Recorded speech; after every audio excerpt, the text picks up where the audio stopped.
Greetings and welcome to the first ever Raiders of the Lost Reels. I'm your host, Chris Kelvin.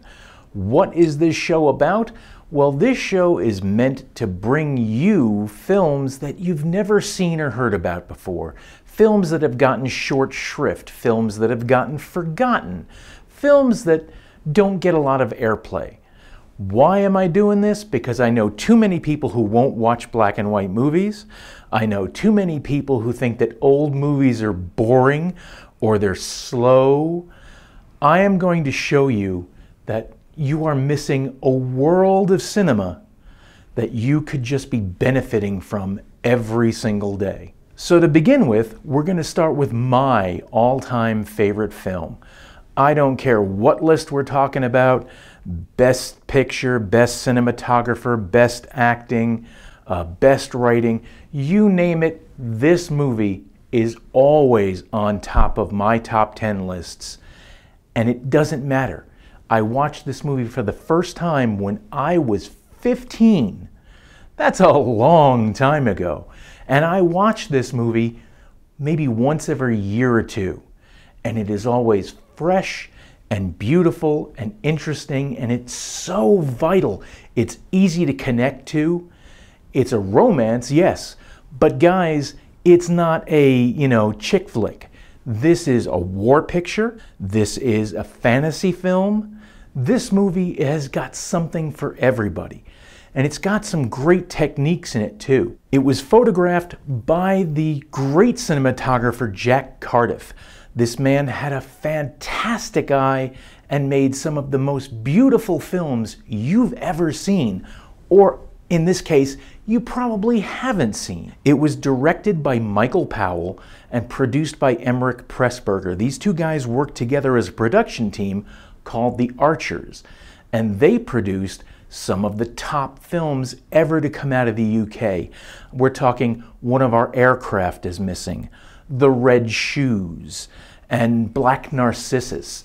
These films and many more from The Archers are considered classics, but nobody sees them because they don't get regular airplay.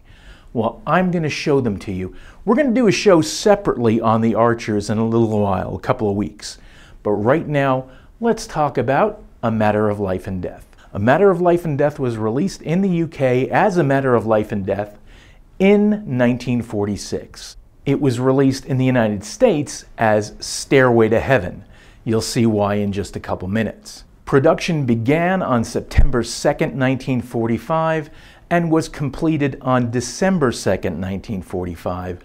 The film takes place starting on May 2nd, 1945. We start to zoom in through space and into the Earth. Finally, we get to the Earth. And at that point, we realize war, okay? It's a nice, slow, calm intro to a devastating and explosive period of time. The Archers did this to give an example of the fact that once you step away, everything sort of calms down. And really, in the totality of the universe, it's pretty peaceful. But when you focus in on certain points, yeah, then things can get devastating. This is World War II, and we meet Peter Carter, played by David Niven. He is a Royal Air Force pilot whose bomber, his Lancaster bomber, has been hit, it's on fire, his crew is bailed out. The only two people left on the plane are himself, the pilot, and Bob Trubshaw, who was his co-pilot. Now Bob is dead. That's how we start the picture. But Bob doesn't stay dead. You'll see what I mean in just a minute. Peter has to radio his position where he's about to bail out of his plane. But here's the joke. He doesn't have a parachute. His parachute was cut to ribbons by a cannon shell. So we have noble Air Force pilot about to sacrifice himself because there's nothing else to do. He radios in his position and he gets in touch with June, who's played by Kim Hunter. Kim Hunter is a WAC. She's an Air Force personnel that is stationed in the UK working as a radio operator. Are you wounded? Repeat, are you wounded? Are you bailing out? What's your name? June. Yes, June, I'm bailing out. I'm bailing out, but there's a catch. I've got no parachute. Hello, Peter, do not understand. Hello, Peter, can you hear me? Hello, June. Don't be afraid. It's quite simple. We've had it, and I'd rather jump than fry. After the first 1,000 feet, what's the difference? I shan't know anything anyway. I say, I hope I haven't frightened you. No, I'm not frightened. Good girl. Your Sparks, you said he was dead. Hasn't he got a chute? Cut the ribbons, cannon shell. June, are you pretty? Not bad. Can you hear me as well as I hear you? Yes. You've got a good voice. You've got guts, too. It's funny, I've known dozens of girls. I've been in love with some of them, but an American girl whom I've never seen and who I never shall see will hear my last words. That's funny. It's rather sweet. June, if you're around when they pick me up, turn your head away. As Peter radios his position back to June, it's bittersweet because he knows that he's not going to survive the jump. So he kind of opens up to June. And June, the all-American girl, receives his last words. And it's tragic, and it's bittersweet, and it's beautiful. But it's not soppy, okay? This is the reality of how people connect. Deep down on a visceral level, it's fantastic. The film is shot in beautiful, beautiful Technicolor, but only the real world. When Peter jumps, he is supposed to be grabbed by Conductor 71, played by Marius Goring. Madame, it could have happened to anybody. How did it happen? Everything was calculated, except for this accursed fog. The pilot jumped, he got lost in the fog. I missed him. Flying Officer Tropshaw.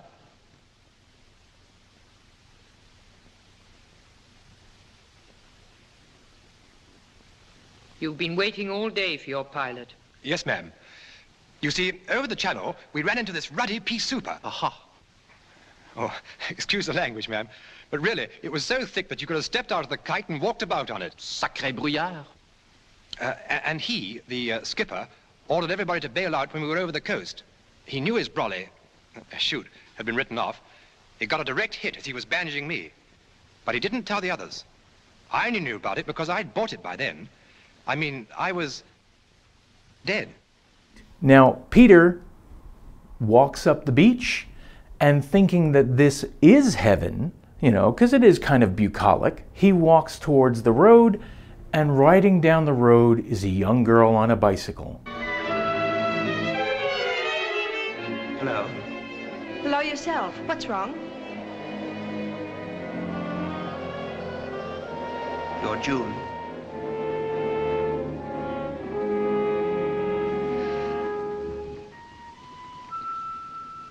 You're Peter. How did you get here? I'm glad you're safe. What did you do? What happened? Don't know. I just don't know. Are you hurt? My head feels a bit queer. Oh, there's a little cut in your hair. It's nothing much. Oh, Peter, it was a cruel joke. If it was on me. I've been crying so ever since we said goodbye.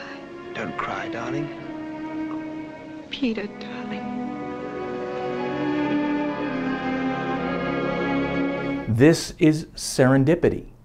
June is leaving work and going back to where she's stationed as Peter is coming out of the ocean. They meet for the first time by chance, face to face, right there on that road. And as soon as they begin to talk to each other, they realize who each other are.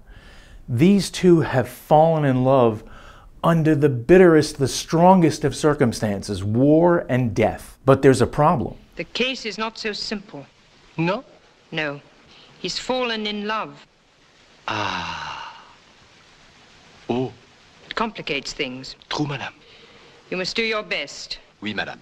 You'll proceed to Earth immediately. Oui, madame. You'll explain your grave error to Squadron Leader Carter. Oui, madame. And ask him to follow you. Oui, madame. Wait. Your captain is not an unreasonable man, I hope. The skipper? Oh, no, ma'am. Unless he's had a few, of course. Pardon? Had a few? Beers. Oh, de la bière. Ah oui. Scotch being hard to come by, you know. Naturellement. By the way, monsieur, when you see Peter, would you give him a message for me? Avec plaisir. Just say, what ho? Bon.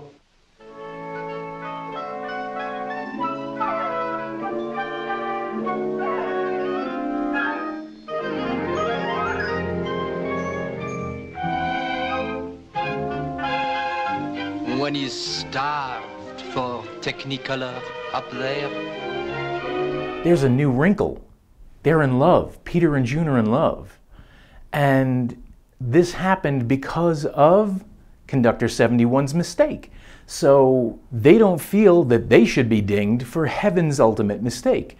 And so a back and forth between Heaven and Earth begins, where they're setting up for a trial as to the outcome of the life or death of Peter Carter. Now, while he's waiting to deal with what's going on in Heaven, June introduces Peter to Dr. Reeves, played by Roger Livesey. Now, Dr. Reeves is, on the face of it, a simple country village doctor, but in reality, he's actually a brain specialist who lives in the country because he likes it. Let's get down to this thing. You've never had any visions or hallucinations before? Never. What were you in civil life? I was at Oxford. Specializing? European history. Oh. Both parents alive? My mother. Brothers, sisters? 2 sisters, both in the Wrens. What was the cause of your father's death? Same as mine. Brain? No, war. When? 1917. You're, 29? 27. Called up? No, volunteered, trained in Canada, went on ops in 41. Bomber? Spell of coastal, spell of instructor, back to bombers, Lancasters. Must have done a good many operations. 67. I'm surprised they let you go back with your experience and seniority. It's a new job, master bomber. Tricky? Somebody's got to do it. Now, about these headaches. When did they start? Headaches? Oh, I know you get them. I know you've had them for some time, and I know you've told nobody about them, especially your MO, right? What else do you know? I know about your eyes. You know a good deal. I'd like to know more. All right. Good. These headaches, when did they start? About 6 months ago. Bad? Not at first. Where, mostly? Here. Frontal and temporal. Did you ever have a rather nasty bang on the head? I don't think so. Sure? The usual one, dropped as a baby. That spoiled everything for you? Yes, I'm afraid it does. I'll see what I can cook up. So in looking at Peter and Peter's case, he starts to wonder whether or not that these delusions that Peter is having about heaven and heavenly messengers are not caused by some sort of lesion pressing in on the brain. And he goes through a series of tests. Well, back and forth, Dr. Reeves is the anchor on Earth, where Conductor 71 is the anchor in heaven. And they're going back and forth up and down this stairway to determine what the ultimate outcome of Peter and June's life is going to be. Now, I won't spoil it for you. We'll get all the way to the end. There'll be no spoilers. I want you to see this, and I want you to experience the heavenly trial that goes on and the fight for Peter's life on Earth. At the heavenly trial, Peter calls on Dr. Reeves to be his lawyer, his solicitor. But the heavenly solicitor, the one who's working for Heaven's side, well, that turns out to be a bit of a problem. That is a character by the name of Abraham Farnan, who turns out to be the very first American killed by the British during the War of Independence. Now, Abraham Farnan is played by the great actor Raymond Massey, and he gives a strong and pointed, and I mean almost hateful performance towards the British and the British way of life. Now, mind you, this is 1945. This is when the British and the Americans were working together to rid the world from the greatest evil it had ever known. Would you take his place in the balance sheet? Yes. Don't believe her. Would you? My lord. Stand aside, sir. You've got no right to ask. How dare you address me like that? Peter, you must obey.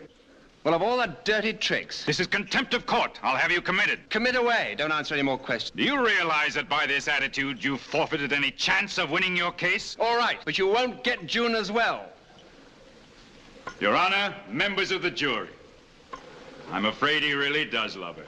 Your witness. So you're talking about people sitting in the audience who are watching this hero being railed against by the archaic mindset of what used to be the United States. But we see the progression of the future. We see how the two countries are coming together. We see how the two people are coming together, Peter and June. We see how there's cooperation and how there is actually multinationalism and multiracialism in this film. If you look at the audience that's sitting in on this heavenly trial, you'll see that there are people of every race, creed, and religion, of every culture, all in the audience. And they're all together and watching this as one.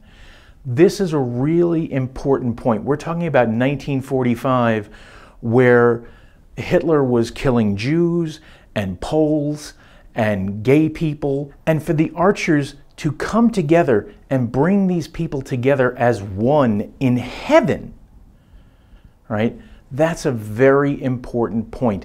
That is, I believe, the earliest time that something like this has happened on film. So as for the ultimate outcome of Peter and June, I won't spoil it for you. I want you to go out, find A Matter of Life and Death. You'll probably find it under the name Stairway to Heaven, which is its American release, but look for either one. It is worth your time, worth your interest, worth your intellect, and it's worth doing this just for your heart, honestly. This is one of the warmest, most intimate romances, but not once is it ever soppy or hallmarky. This is very, very real. Now, a little backstory on the film. Kim Hunter, who plays June, you have seen her before in a film, but I doubt you recognize her. She played Dr. Zira in The Planet of the Apes. That's right. This beautiful young girl, under all that makeup, playing Dr. Zira the ape. Now, I told you I'd mentioned the Stairway to Heaven, right? This is it here. It's an escalator of all things, and it was called Operation Ethel by the engineers who put it together. It had 106 steps, each of them 20 feet wide, run on 12 horsepower motors to get it to move. And the characters were transported from Earth to heaven along this heavenly stairway. Now, of course, they could only have a section of it, and the rest was done by matte paintings and miniatures. But the effect is perfect. It gives you that kind of fantasy, surreal connection between this world and the next world. It is ultimately a small thing, but a beautiful and well thought out thing. And when you watch the other movies that the Archers have done, you'll see that that's the key to the Archers productions. Everything is fantastic, but acceptable. That's one of the reasons why I love all of the Archers films, but this one in particular, because it hits me where I live, here in my heart and up here in my head. It works on my intellect, on my eyes, and on my emotions. And this is what cinema does. It affects us at a deep and visceral level. And if you're not willing to accept anything except explosions and gunshots, you're doing yourself a disservice. For Raiders of the Lost Reels, I'm Chris Kelvin. I'll check you next time.